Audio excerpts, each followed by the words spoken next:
Visa থেকে শুরু করে এয়ারপোর্টে হ্যাসেল, সাথে আছে টিকিটের বাড়তি দাম।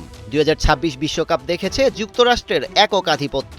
ইরানের উপর চাপ প্রয়োগের সেই কালো অধ্যায় তো সবারই জানা। অবশ্য মেসি এমবাপেদের ম্যাজিক্যাল পারফরমেন্সে সেই বিতর্ক কিছুটা হলেও চাপা পড়েছে। 102 ম্যাচ পেরোনোর পর প্রস্তুত ফাইনালের মঞ্চ। 20 তারিখ বিশ্বকাপের ফাইনালে আর্জেন্টিনা ও স্পেন দলের সাথে মাঠে থাকছেন মার্কিন প্রেসিডেন্ট ডোনাল্ড ট্রাম্প।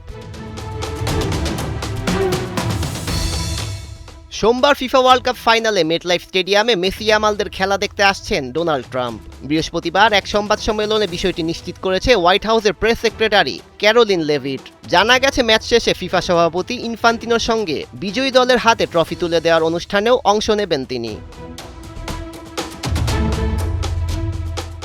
বিশ্বকাপের পুরো আসরে এটি হবে ট্রাম্পের প্রথম স্টেডিয়াম ভিজিট। তবে হোস্ট কান্ট্রি হিসেবে যুক্তরাষ্ট্রের প্রস্তুতিতে শুরু থেকে ফুটবল নিয়ে নানা অ্যাক্টিভিটিসে সক্রিয় ছিলেন তিনি। ইনফান্তিনোর সঙ্গে তার ঘনিষ্ঠ সম্পর্কও আন্তর্জাতিক ফুটবল অঙ্গনে বেশ আলোচিত।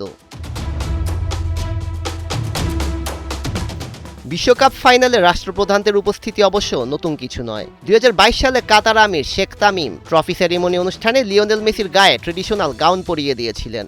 আর 2018 আসরে মস্কোতে ফ্রান্সের শিরোপা জয়ের মুহূর্তে উপস্থিত ছিলেন রাশিয়ার প্রেসিডেন্ট ভ্লাদিমির পুতিন।